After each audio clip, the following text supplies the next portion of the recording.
Alors, l'Angleterre, Julien, match exceptionnel, victoire 6-3 de Liverpool face à Tottenham.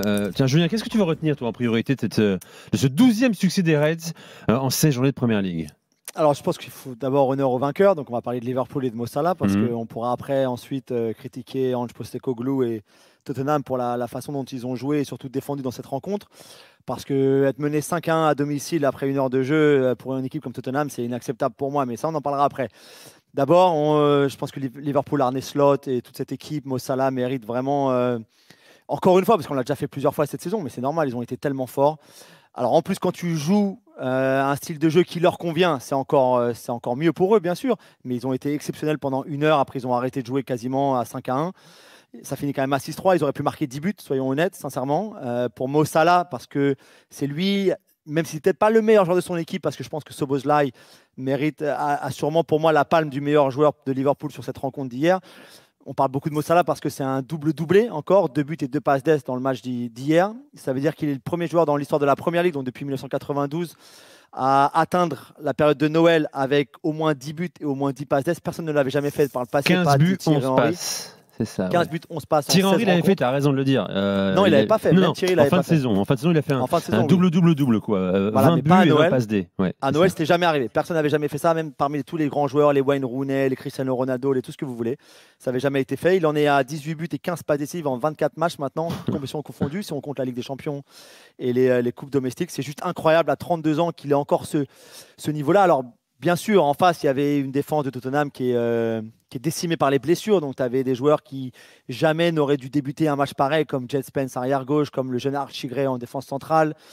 Dragoussin, c'était bon en Italie. Pour un match comme ça, c'est trop léger, surtout avec des joueurs comme ceux-là à ses côtés. Et Pedro Porro, ça a été un contre-attaquant magnifique, mais ça n'a jamais été un défenseur. Donc c'était sûr qu'ils allaient souffrir. Mais en face, tu avais le contrôle, la maîtrise de Liverpool, McAllister, Gravenberch au milieu de terrain, Luis Diaz en électron libre autour d'un Szoboszlai qui était faux 9, faux 10, vrai 10, un petit peu tout à la fois. Et il y a une interview qui est finalement assez symbolique à la fin du match de Szoboszlai qui dit pour la première fois de ma carrière, dans toute ma carrière, pour la première fois, j'ai eu des crampes en fin de match. On lui dit, mais comment tu as des crampes? Il dit, bah oui, en fait, il y avait tellement d'espace pour nous, attaquants de Liverpool, de courir, d'aller chercher ces espaces-là, de dévorer ces espaces-là pour marquer des buts et encore se créer des occasions que même quand j'étais fatigué, je voulais quand même encore prendre l'espace, courir, faire mes appels parce qu'il y avait tellement d'espace pour nous. C'était un vrai régal. Donc, on a tous couru jusqu'à en avoir des crampes. Et c'est là où je rejoins donc le côté Tottenham maintenant, parce que la façon dont Tottenham a défendu dimanche contre Liverpool, même contre la meilleure équipe du pays, même contre la meilleure équipe d'Europe actuelle, c'était sincèrement, moi j'ai trouvé ça humiliant, j'ai trouvé ça embarrassant que Ange Postecoglou, en plus, sans 3 de ses 4 défenseurs habituels et sans son gardien non plus, parce que Vicario est aussi blessé, qu'il n'accepte pas de changer un tout petit peu sa philosophie, de faire quelques ajustements pour justement être moins exposé défensivement, moins ouvert, laisser moins d'espace à Liverpool. Quand tu connais en plus la force de cette équipe de Liverpool, pour moi, c'est inacceptable. Il a voulu jouer son jeu, il a marqué 3 buts, certes, mais il aurait pu en prendre 10 derrière. Et pour moi, c'est simplement pas acceptable à domicile. Bon, derrière, ça n'arrange pas pour lui. 11e de Première Ligue, plus de défaites que de victoires pour Tottenham cette saison, 23 points seulement. C'est vrai qu'on parle beaucoup de Manchester United, mais Tottenham vit une saison horrible. Il est de plus en plus épuisé quand on le voit sur les images, en interview, Ange Postecoglou, Julien, il est en souffrance. D'ailleurs, il avait dit ça mercredi, j'ai noté ça, Julien. Le travail d'un manager de Première Ligue est plus difficile que celui d'un Premier ministre, car les entraîneurs sont confrontés à une élection tous les week-ends et que l'on vote pour ou contre eux. Voilà, c'est ce qu'il dit. Bon. Oui, non, mais moi j'admire vraiment son courage.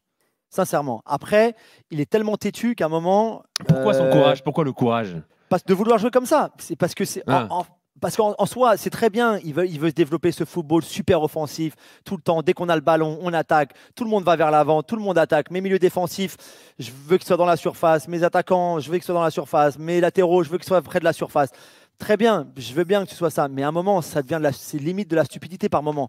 Parce que quand tu joues contre une équipe pareille, comme celle de Liverpool, tu te dis, mais en fait, tu pars au suicide, en fait. Et je pense qu'il y a beaucoup de ces joueurs qui comprennent très bien ça et qui se disent, mais pourquoi on fait ça, en fait? Pourquoi on joue comme ça? Parce qu'on donne le bâton pour se faire battre. Et à un moment, quand tu joues quand tu entraînes un club comme Liverpool, au Celtic, ça peut passer. Tu as le meilleur effectif d'Écosse. Tu joues contre des joueurs qui sont, pour certains clubs, à moitié amateurs ou en tout cas semi-professionnels. Tu peux jouer le football que tu veux, ça passera parce que tu marqueras toujours plus de buts que l'adversaire.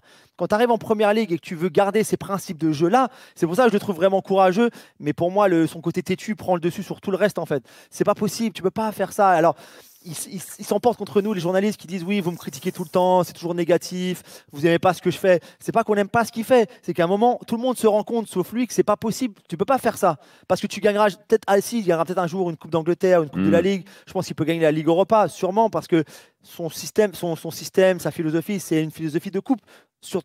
Un bon jour, tu peux battre n'importe qui. City, Liverpool, le Bayern, Arsenal, Barcelone, le Real Madrid. Bien sûr, parce que sur 90 minutes, ça peut passer. Mais tu peux aussi prendre des volets chaque semaine.